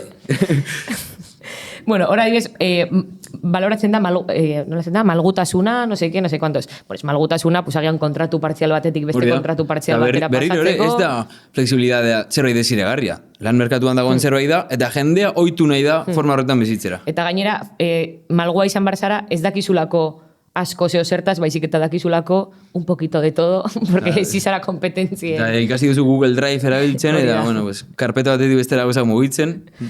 Eta chat GPT ondo erabiltzen. Eta chat GPT. Baloratzen da, adibidez, EAEko kurrikulum berriarekin, lehenengo aldiz sartzen da ekintzailetza, emprendimiento, kompetentzia isolatu bat bezala. Horrek dakartzan, arrisku guztiekin dela, pues esan duguna, una guarderia de tiburones, ematen du aquarium bat. Uste nuen ekintzailetza zela street punk talde baten izena. No? Hor gainera jendeak sinesten du meritokraziaren diskurtso guztia, gizartan dauden balio dekadente guztiak erreproduzitzen dira. Eta ematen du ekintzailea edo emprendedorea dela eroi bat ez duena besteetaz bizi nahi baizik eta bere originalitasunetik irekitzen duela hor bidea, ez dakit zer. Bai, sin más. Eta gero horre ere saltzen da iniziatibaren ideia bat, ematen duela iniziatiba, benetan ez da iniziatiba egitea gizarteak inposatzen dizuna, benetako iniziatiba izan beharko litzateke gizarteak inposatzen dizun horri aurre egiteko prestutasuna edo. Gero, jartzen dute kurrikulum guztietan, aprender a arriesgarse. Hori da ere bastante arriskutsua, mundu guztiak amaitzeko en el salón de juegos, bitcoinetan, egia da. No, tal cual. Aipatzen da hori, aipatzen da ere ikasleek jakin behar dutela literalmente navegar en la incertidumbre de horrelako zeo zer. Surfearla, no, de repente. Ziurgabetasunean mugitzea, ziurgabetasunean, pues, biharko giaz badukazu bermatuta, pues, egon beharko zara ziurgabetasunean igeri egiten denbora guztian. Ez da zerbait positiboa hezkuntza egokitzea mundura hobeto, mundua gaizki baldin badago. Hori da. Bermatzen da ere talde kohesioa, baina esan duguna. Osea, talde kohesioa bermatzen da inolako bentan elkartasunik gabe albokoarekiko, horrek amaitzen du hipervigilantzia batean, haserreetan, lehiakortasunaren marko batean, eta bar. Eta gero ere aipatu beharko litzateke teknologizazioaren ekarpena, teknologizazioak egarri duena da ikasleak izatea ikasle 24 orduz. Eta horrek harreman bastante dauka lan merkatuarekin, non edozein momentutan jefeak bidaltzen dizun Word bat, edo ez dakitze hostia bidaltzen. Edo de repente tabernara itzuli behar zara zenan zure una, edo telelanaren kontzeptua bera. Eta ikasleak daude ohituta ikasle izatera 24 orduz. Orduan, nik uste dut daudela esan dezakegula erargian eredu enpresarialari dela esartzen hezkuntzan orokorrean, eta horrek daukala trampa bat direla kompetentzien bidezko hezkuntza. Eta lehen esan duguna txirularen adibiderarekin eta apuntatu dut, jakintza ez produktibokiko mespretsua. Esatea, zertarako ikasi behar dute umek zer zen sovietar iraultza? Ikasi dezatela, jo que se, telefonoa erabiltzen, edo horrek guztiz erantzuten dio lehengoari, pentsatzen dugu interneten jakintzagotegatik eskuragarria dela berez, eta ez da sustatzen jakintzarekiko harreman esanguratsu bat garatzea, ez da gindela esan. Eta hori, ojala ikastea txirula jotzen eta pianoa, eta ikasten pirateatzen programa musika egiteko, eta ez ikastea, jo que seke. Ulertzen da gutxi gara bera arroia. Nahiko txapa eman dugu, ondo. Alta txapa. Belarrijanaren izen, natal, no sé cuantos. Mango dio sarrera gaurko gonbidatuari, saiatzeko garatzen hori, ikaslearen esperientziatik zer den hezkuntzara jotea behin argitu dugula dela instituzio bat bereziki disiplinamendura dedikatua. Vale, hezkuntza sari garela, ondo legoke ekartzean horbait hezkuntzaren miseria bizi duena egunerokotasunean, eta ekarri dugu, hori da, pobean, eta ekarri dugu ikasle bat, ikasle mugimenduko ikasle bat, eta iako zehazki, bainat, filosofiako irakaslea esango nuen. Ongi etorri Belarrijanara, zuk apurtu diguzu guk hemen egin dago promesa bat, zela ginela Euskal Herriko podcast bakarra bertsolariak ez zituena gonbidatuko, eta zerbait esan digute zure bertsolari kondizioari buruz, orduan porruto egin dugu, demostratuz egia dela, ezinezkoa dela podcast bat egitea bertsolaria gonbidatu gabe. Zer itzi duzu? Gaur ez natorrela bertxotara, baina igual etorkizunean. Ikusiko dugu. Segun eta nola moldatzen goazen temporada ez berri honetan. Zuzer zara gehiago, team matematika edo team holokausto? Team matematika. No, eskerrak. Ni ere. Matematikon piltzarra. Hori da. Bueno. Arerioak irabazten hau ere egitzen dugu bakoitzean. Etxaiak izan ere. Egon gara hezkuntza sistema kapitalista ezaugarritzen, eta utzi dugu kanpoan ezaugarri oso garrantzitsu bat dela gero eta gehiago ikaslek sufritzen dutela errepresioa, sufritzen dutela autoritarismoa, eta bar. Hau ezin dugu era izolatuan ulertu, baizik eta gizartearen logika orokorrago bati erantzuten dio, dela estatuan dagoen biraketa autoritarioa. Orduan, lehenengo galdera litzateke bainat, ea errepresioak, autoritarismoak, infantilizazioak eta bar, ze funtzio betetzen duen egungo hezkuntza sisteman. Errepresioak egungo hezkuntza sisteman ze funtzio betetzen duen ulertzeko, nire ustez oso garrantzitsua, orain arte komentatzen egon zaretena, zehazki hezkuntza sistema kapitalistaren ezaugarritze hori, ulertzeko errepresioa nola artikulatzen zen den hezkuntzan. Ondorio nagusien litzateke hezkuntza sistema kapitalistaren funtzio nagusiena dela etorkizuneko langileria ezaugarritzea o ezitzea o moldeatzea. Produzitzea, no? Kasi. Eta orduan, pixkat funtzioa hobea saltzeko ekarri nahi dut Bertolt Brecht, guztan bai da zu, badauka narrazio bat Keuner jaunaren kondairetan, eta bertan Keuner jaunaren nagusiaren bilobak galdetzen dio Keuner jaunari, marrazoak gizonak balira, jatorragoak izango liratekeen arraintxoekin. Eta orduan, hor Keuner jaunak ematen du erantzun luzeat, itxasuan egongo litzateken kulturaren inguruan, eta badago parte bat hezkuntzari dagokiona, eta hor aipatzen du nola elementu importanteena izango litzateken moral. Hau da, arraintxoek ulertzea haien etorkizun egokiena dela marrazoek jan ditzaten. Eta hortik kanpo dagoen arraintxo oro zigortua izango dela, esplizitatzen du inkluso jarrera marxistak edo alakoak dituztenak marrazoi abizatu behar zaiela arraintxo horiek alik eta lasterren jatekoia, eta orduan pixka bat errepresioaren funtzioa hezkuntzan bi horretatik doa da, moldetik ateratzen den oro, moldean berriz sartzean alba da, modu bortitzean, eta ezin badute moldean sartu direktamente hezkuntzatik botatzen dute, eta bizirauteko beharragatik sartu beharko da molderen batean. Orduan hor ikusten dugu errepresioa hezkuntza sistema kapitalistan, eta aipatzea dago ere, ikasle oro jasan dezaken arren, ikasle antolatuak edo aipatzen genuen zentzu komun horren aurka modu antolatuan dagoen ikasleari errepresioa modu sistematikoago batean ezartzen zaiola edo dena delako hori. Eta hezkuntzak lehen esan badugu, edukiak alde batera uzten dituela, ez duguna inoiz alde batera utziko da instituzio kapitalisten normalizazio eta justifikazio bat. Hasita enpresatik, ejertzitora, polizia, erakunde internazionalak, patatin patatan.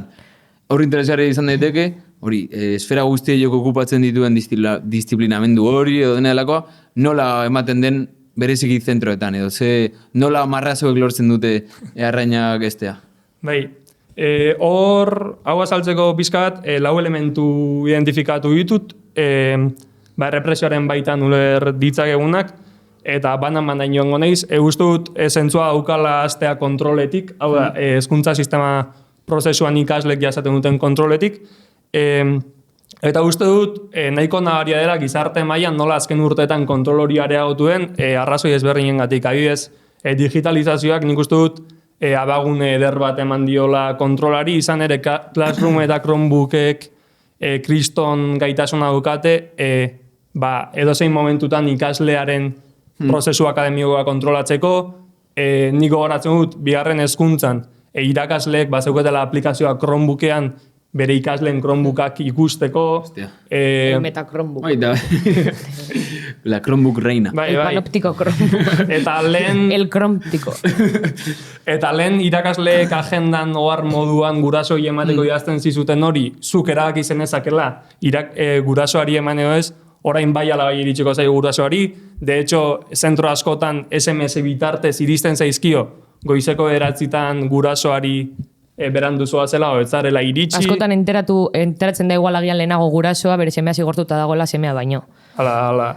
Eta bigarren hezkuntzan hori, kontrolak forma horietan hartzen du presentzia, eta egia unibertsitatean beste modu bortitzago batean hartzen duela nire ustez dela seguratak daude direktamente kampusera sartzen zaren momentuan paseatzen, ez da momentu oso espezifikoetan agertzen dira, ez etengabe daude hor, kamarak etengabe daude, eta horrek eskaintzen dio unibertsitateari kriston kontrola, eta horren adibidea da, hau da, lehen aipatu dut segurtasuna gero eta nabariagoa dela, horren adibidea da, EHUk 2018-tik 2022-ra 18 milioi euro inbertitu zituela bere segurtasun sailean. Eta nola gero eta segurata gehiago kontratatzen dituen, eta gero eta nola kamara sofistikatuagoak dituen. Eta gero gotera kubritzeko baldeak oraindik. Eta kalitatezko psikologia zerbitzua. Orainik gaiz. Toro mekanikoa eta kamarak. Erortzen dena grabatzeko. Gero, hau kontrolarekin bizkat, kontrola izteko aipatu nahi nuena hori. Kontrola nire ustez badela errepresioa martxan jartzeko baliabide bat. Hau da, albidetuko du informazioa jasotzea eta jasotzean noiz ikasle hori moldetik edo marrazoaren ahotik ateraren eta zigortu behar duzun. Orduan hau litzateke hori, hasierako puntu hori. Eta kontrolak ere sortzen du automugatzen moduko hori, nik baldin badakidena kameraz jozia dagoela, ez da sortuko agian nire baldintzegatik borrokatzera pintada bat egiten, eta sortzen da paranoia sentsazioa. Osa, kontrolarena da eskubide politikoekin zer ikusia duen zerbait zuzenean. Bai, askotan da gehiago prebenitzeko, zigortzeko baino. Bai, jarraituko dut urrengo elementuarekin, autoritarismoa izango litzatekena.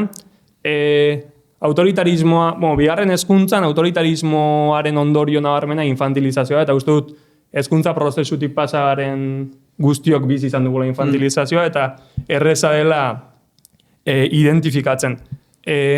Uste dut infantilizazioak ez diola inondik inora bakarrik antolatua dagoen ikasleari afektatzen, baizik eta ikasle hori hau da, klasean iritzi bat ematen duzunean, klaseko metodologiaren inguruan, irakasleak beti erantzuten zaitu, ume bat bazina bezala beti dago hor, hoi hartzunean, heldua zarenean ulertuko duzularen ideia hori, eta hor, nik aipatuko dituzke hainbat elementu. Gaur egun, gero eta nabariagoak direnak. Alde batek daude, irakasle progreak, nire ustez badirela, gaur egungo minbizi bastante importanteak. Badatozela, igual, Martinek daukan bigote batekin klasera, jantzita rollo gazte, eta kontatzen dizute, horia, ulertzen zaituztela esaten dizute, ez dakitzer. Nizu bezalakoa nintzen. Nikian militatu nuen. Eta orduan, asko eskertzen dute klasean pentsamendu kritikoa deitzen duten hori, asko eskertzen dute parte hartzea, eta gero, pentsamendu kritiko hori modu praktikoan aplikatzean ikasle batek, dira lehenengoak esaten duten akoiek ez dira moduak, badukazu ikasle kontseilua hortik gauzak egiteko, ez dakizer, egiten dioten men institutuko, unibertsitateko instituzio hori, eta hor ikusten da claramente nola irakasle progre horiek ez duten albidetzen benetako kritikotasun baizik eta dagoena mantentzeko oinarria emango duen kritikotasun bat, hori delako ere interesatzen zaien, hau da, ikasle kritikoenek ere onartzea dagoena eta inkluso haien perspektiba izatea hobetzea dagoena. Eta parte hartzea instituzioetan, gero Eva Ferreirak esan dezan ikasleak berarekin daudela, ulertzen dutelako marko hori, eta orduan nire ustez gaur egun infantilizazioa hortik dator ere, desbideratzetik zein izan behar den zure jarduna. Irakasleak esaten dizu zer egin behar duzun gauzak aldatzeko, zu ez zarelako gai ikusteko ez duzulako ulertu oraindik. Askotan ere, irakasle progren jarrera hori dago dator publikotasunaren defentsa batean, baina nola izango dau kritikagarria publikoa bada, ez dakite, goratzen dute HUn irakasle progrenek, baina nola okupatuko duzu egela bat. Asunto honi gehitzeko, irakasle progrenaren auziari ere, niri iruditzen zait modu oso arriskutsu bat eta oso normalizatu bat infantilizazioa emateko dela barregarri guztearena. Hau igual ikasle antolatuekin gertatzen da gehien bat, zaude klasean, klasetik kanpo pasatzen dira ikasle antolatu batzuk buiak egiten, ostiralean greba dagoelako, eta irakasleak egiten duena da barregarri gutxi. Hau da, estos que se creen, ez du onartzen ikaslea benetan subjektu politiko bat izan daitekenik, despolitizatzen du guztiz, eta hor klasean zaudela, ematen dizu sentsazioa irakasleak dokola bizitza mierdoso bat, eta bere penak asetzen dituela esanez, hauek egiten dutenak ez du ezertarako balio. Berak ez duenean balio, bere klasea barregarri egiteko ez bada gurekin sartzen. Eta hori infantilizazio adibide klasikona da, irakaslea zerbait gaizki jartzen arbelean, edo esaten, ikasle batek zuzendu eta hori zen demostratzeko, adi zaudeten edo ez. Hori da, infantilizazio minimoa, baina ere da, nazkagarriena. Nazka asko, ados. Hori ze koldarra izan barzaren kaka hori egiteko. Bai. Ez? Bai. Eta autoritarismoaren adibidekin sartzeko,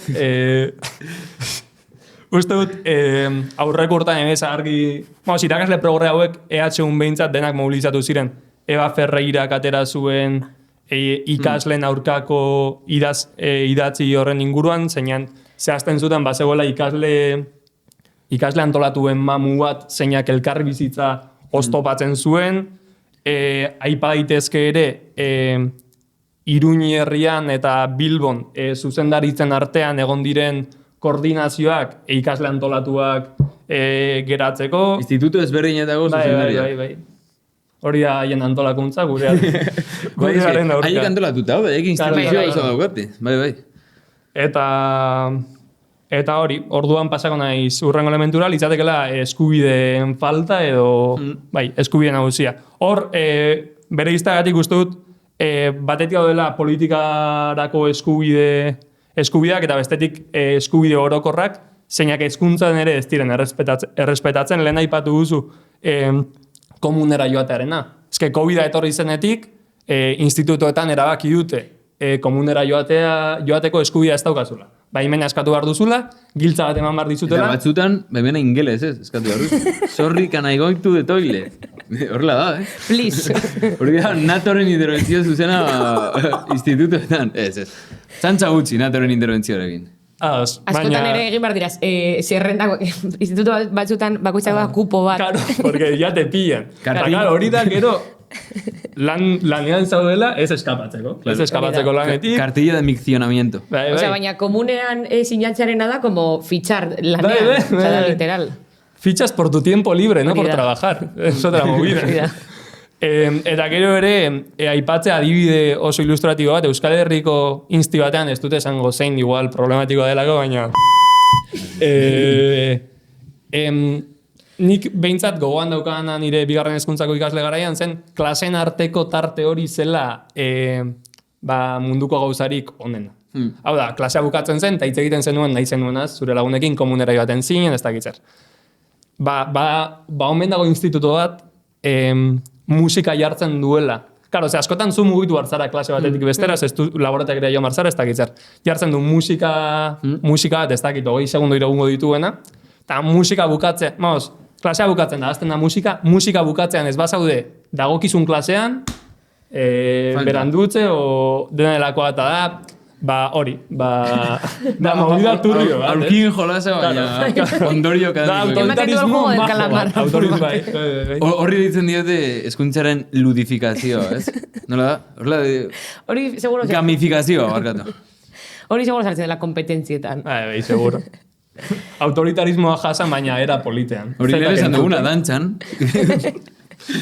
Eta hori, nik uste dut horiek direla ikasle orok jasaten dituen movida nabarmenak, eta gero daude zehatzagoak antolatzen den ikaslea jasaten dituenak direla grebarako eskubidea batzutan ez dela bermatzen, eta hori igual gero eta gehiago gertatzen da, greba eskubidearen aukatzea, baina gertatzen dena nabarmen da grebarako eskubidea oztopatzea, hau da, bozkaketarako sistemak aldatzea, lan guztia ikasleriarengan erortzen, hau da, lehen, eta orain supongo zentro batzuetan, institutoko o unibertsitateko instituzio berak eskaintzen zizun bere egitura bozkaketak egiteko, eta orain ez dizu eskaintzen egitura, eta esaten dizu, bai, eskubidea daukazu, baina zu etorri hartzara sinadurako buru batekin, ez dakize portzentai pasako duena, baina nik ez dizut, ez nire klaseetan tarterik emango, zuk landu behar duzu patioan, eta bar.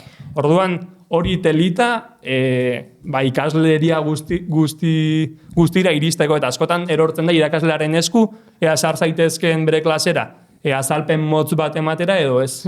Hor ere gertatzen da, ez dugu itzegin lanbide heziketen inguruan, baina lanbide heziketetan gertatzen da asko, grebak lanbide heziketan normalan egoten dira 2 kurtso, eta 2. kurtso egoten da praktikaldietan. Grebetan 150 behar duzu, eta 150 hori kanpoan dagoia praktikaldietan. Orduan lanbide heziketa askotan ez dago greba eskubiderik zuzenean.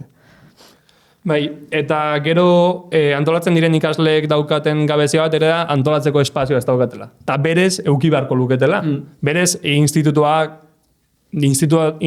daude behartuta elkartu nahi diren ikaslei espazio bat emateko, leku hori bermatzeko, eta unibertsitatean berdin. Unibertsitatean ez da ematen, eta gainera unibertsitatean graziosoagoa, ez unibertsitatera zoaz, eta ikuste duzu labeko egoitza. Torran, irakasleak bauka eskubidea politika egiteko, ez dakitze politika egiten duten dala ere, eta guk ez daukau. Hori jartoa da, nola borrokaren bitartez lortu diren, formalizatzea lortu diren eskubideak, daude haien papeleoetan, eta nahi dutenean lege bat da, jainkoaren hitza, eta beharrez dutenean da, bueno, zerbait eskibatu daitekena, izkutatzen saiatzen direna, hori, zimaz, eskubidearen kontra doa zuzenean. Eta askotan ere politikoki antolatzeko trabak datoz hezkuntzaren hitz egin dugun neutraltasun izaera horretaz. Entzuten da. Baina, usten bazaituztegu zuek sartzen zer etorriko dira. Ere boxekoak politika egitea eta utzi behar diegu. Osea, ematen du hezkuntza dela ideologizaziotik kanpo dagoen zeo zer, eta hezkuntzak ideologizatzen du, eta orduan marko horretan ez da sartzen ezer ideologizantea denik. Eta hori oso arriskutsua da, berdintzen direlako posturak guztiz ezberdinak direna. Eskutatzen delako horrematen dena, etengabe dela politikoki posizionatzea, indarkeriari buruzko hausnarketa guztiak bakea ez dakiz zer, zeinek seinalatuko poliziaren indarkeria edo ejertzituena. Fasismoa txarto dago, bai antifasismoa ere, 0 grados, ni frio ni calor. Hezkuntzaren arazoa dela ikasle batzuk antolatu nahi dutela, eta ez hezkuntzak berak dituen arazoak, hau da, institutoa gaizkiago, baina ez dugu horretaz hitz egiten, baizik eta hitz egiten dugu, da dela 4 pertsona guri joditzen, irakasleek interbenitzu dute haien klaseetan hori esateko, eta har. Eta errepresioaren, ez dakit, irudikatze gorenarekin edo bukatzeko, egongo litzateke poliziaren figura edo poliziaren esku hartzea, askotan unibertsitatean seguraten laguntzarekin. Hemen, poliziaren funtzioa baino interesatzen zait, nabarmen ustea nola hezkuntzan gero eta gehiago esku hartzen duen poliziak, eta hori adibideen bitartez esplizitatzea.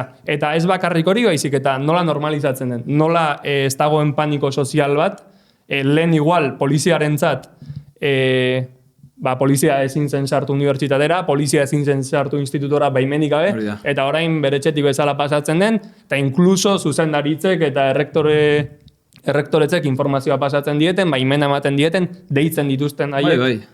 Eta orduan, hor aurreko urteko bi adibe garbi izan ziren, martxoak, iak antolatu zuen martxoaren 20ko grebaren arira, zenbait institutotan polizia sartu izana lan politikoa egiten zegoen jendea identifikatzera, eta horren adibide nagusiena izan zen herri unibertsitateetan, bertan zegoen ikasleak gaua bertan pasatzeko autua egin zutenean, erabaki zuenan EHUk, polizia manada bat bialtzea letra fakultate barrura, desfilean, barruan jipoitu, eta banan atera.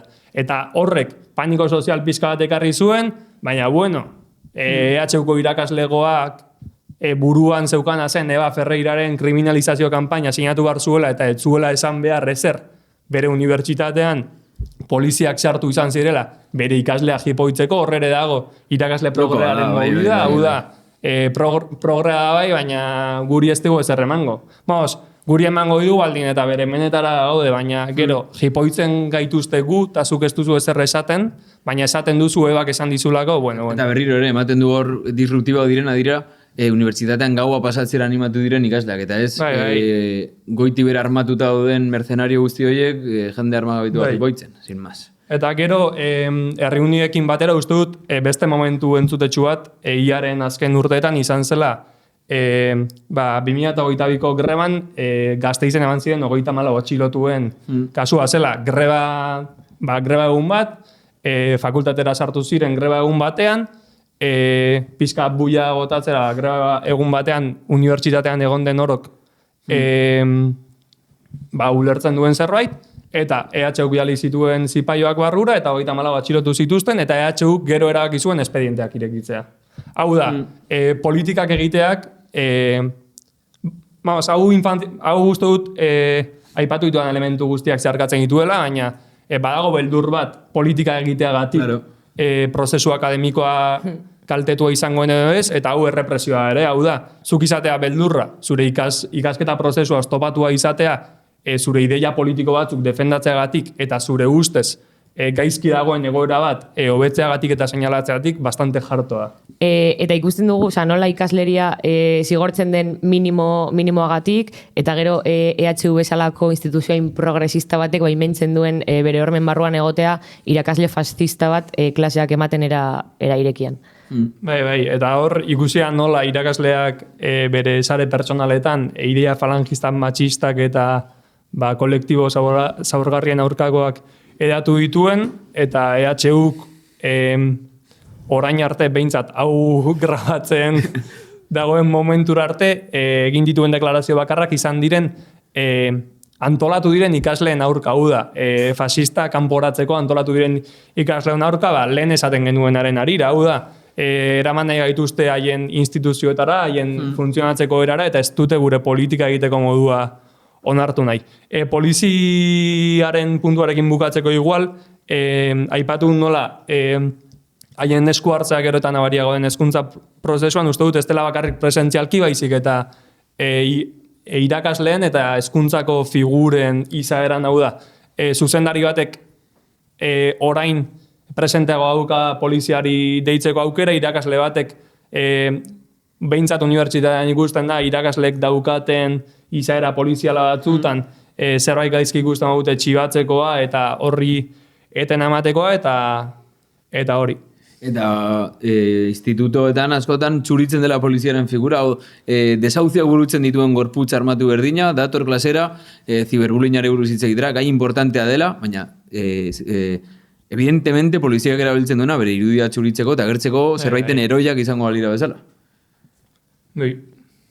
Vale, ikusita, ja deskribatu duzu ze funtzio betetzen duen errepresioak hezkuntzan, nire ustez azpimarratu behar den ideia bat da eskubide politikoen gatiko borrokak ez diola bakarrik eragiten antolatuta dagoen jende horri, baizik eta ikasleria guztiaren hobe beharrez egiten den zeo zer dela, baina argi dago antolakuntza bat behar dela. Orduan, esaten, igual egin dut ja el spoiler, zelako sorpresa, antolatu behar zen. Esan duzun guztiaren aurrean eta eman duzun deskribapenaren aurrean zer egin beharko litzateke? Egin beharko litzatekena ongi spoileatu duzun moduan da antolatu. Baina ez antolatu edozein moduan, hau da, ez ditugun nahi trepak sortu ikasle kontseiluetan egongo direnak.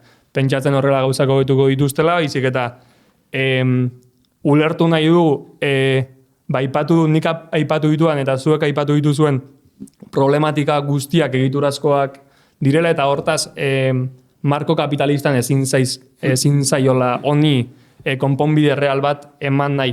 Orduan, behin onartuta egiturazko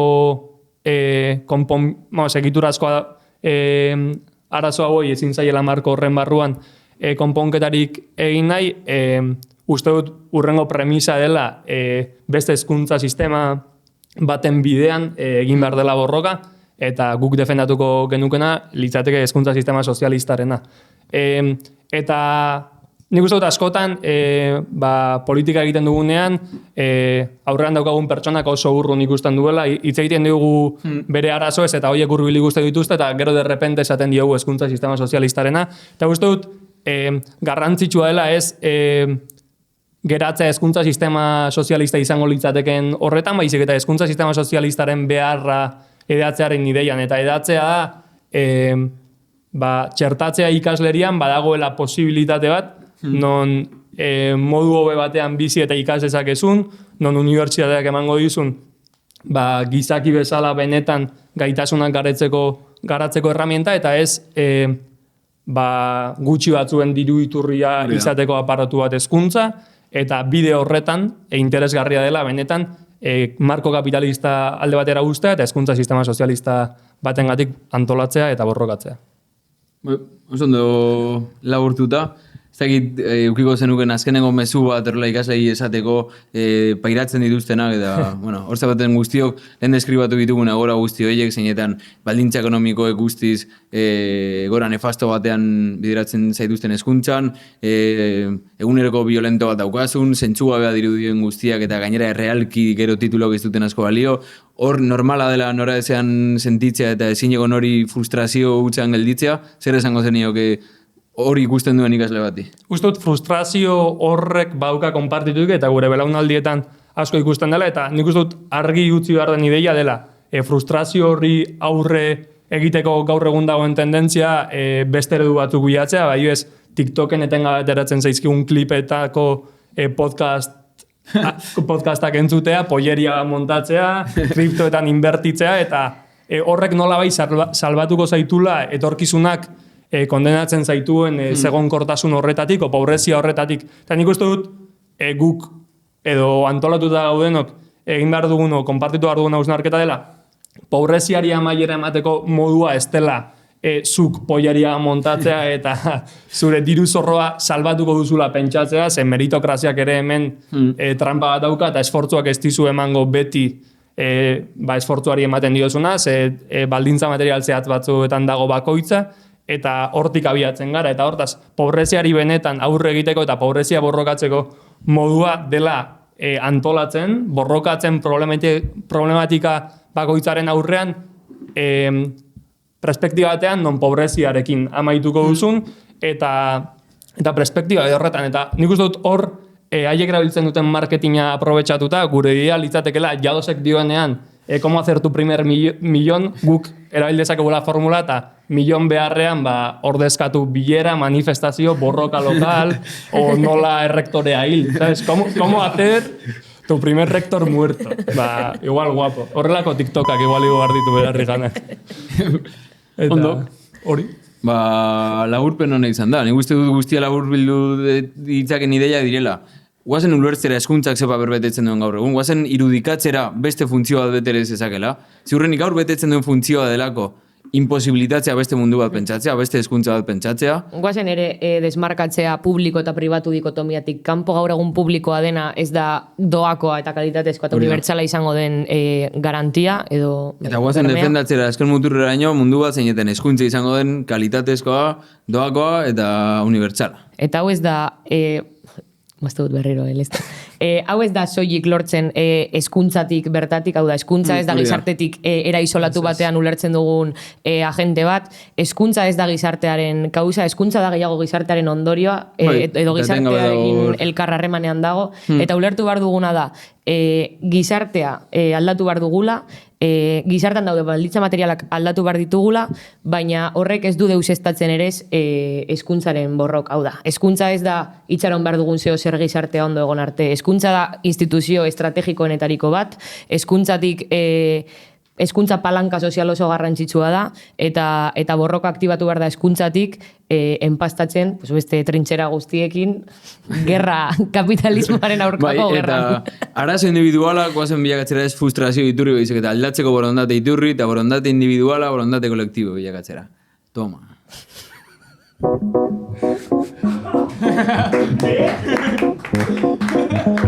Belarri jana, Gedar Telebistak ekoiztutako podcasta.